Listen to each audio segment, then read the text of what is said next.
दिव्य हिंदी अकोला की top 10 news. Washim जिले के मालेगांव तहसील के शिरपुर जैन स्थित विश्व विख्यात अंतरिक्ष पार्श्वनाथ तीर्थ को राज्यपाल भगत सिंह कोश्यारी जी ने शनिवार को भेंट दी और दर्शन किए और कहा कि इस तीर्थ क्षेत्र के विकास और कायाकल्प में कोई कमी नहीं होगी।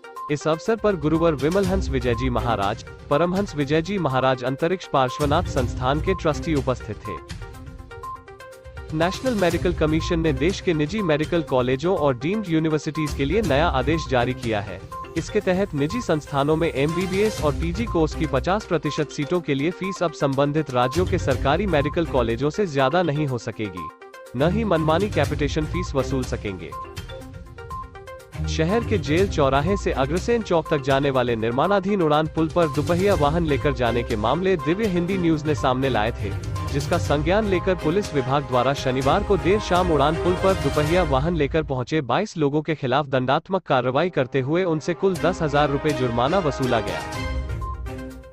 महापालिका प्रशासन द्वारा लादे गए अनावश्यक संपत्ति कर वृद्धि के मुद्दे पर कृति समिति के पदाधिकारियों ने नगर विकास राज्य मंत्री प्रोजेक्ट तानपुरे से गुहार लगाई है।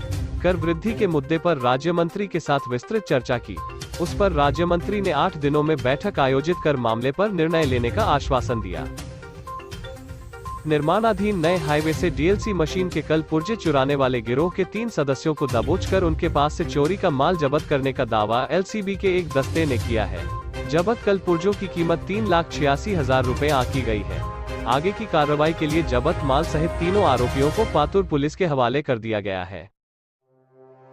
राज्य सरकारी सेवा में शामिल करने को लेकर नवंबर माह से ST कर्मचारियों की हड़ताल जारी है। कुछ कर्मचारी हड़ताल से अलग होकर पद संभाल चुके हैं। इन चालकों तथा वाहकों के दम पर अकोला शहर के दोनों डिपो के माध्यम से 17 लाल परियां दौड़ने लगी हैं। इनके जरिए डिपो को आय हो रही है तो दूसरी ओर यात्रियों को आंशिक राहत भी मिली है। प्रभाग रचना में गड़बड़ी को लेकर अधिकारियों को बंधक बनाकर विवाद करने वाले विरोधी दल नेता साजिद खान सहित 10 राजनीतिक लोगों के खिलाफ सरकारी अधिकारी को धमकाने, धार्मिक भावना भड़काने और सरकारी संपत्ति को नुकसान पहुंचाने सहित कई धाराओं के तहत सिटी कोतवाली पुलिस थाने में आपराधिक मामला दर्ज किया गया है। घटने लगे कोरोना के मरीज शनिवार को GMC की प्रयोगशाला में RT-PCR के 415 सैंपल्स जांचे गए, जिसमें 77 रिपोर्ट पॉजिटिव निकली। निजी प्रयोगशाला की रिपोर्ट में 12 पॉजिटिव मिलने के बाद RT-PCR के 89 पॉजिटिव मिले। वहीं कुल एक्टिव मरीज अब केवल 786 हैं।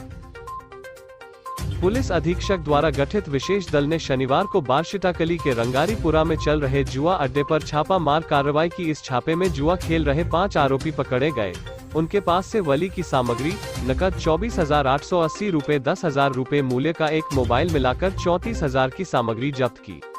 तहसील की विभिन्न अनुदानित तथा बगैर अनुदानित स्वयं अर्थ सहायता वाली शालाओं में करीब 650 विद्यार्थी डुप्लीकेट पाए गए हैं। आधार पड़ताल में इन विद्यार्थियों को हटाया गया है। शिक्षा विभाग की विशेष मुहिम में एक ही समय में अलग अलग 2 शालाओं में विद्यार्थियों को हाजिर में दिखाया गया था। दिव्य हिंदी न्यूज, हम सिर्फ जानकारी देने का ही कार्य नहीं करते, बल्कि लोकशाही के चौथे मजबूत आधार स्तंभ की भूमिका निभाने का भी कार्य करते हैं। देश दुनिया से आने वाली सभी ब्रेकिंग न्यूज से अपडेट रहने के लिए आज ही दिव्य हिंदी न्यूज के चैनल को सब्सक्राइब करें और बेल आइकन दबाना ना भूलें। धन्यवाद।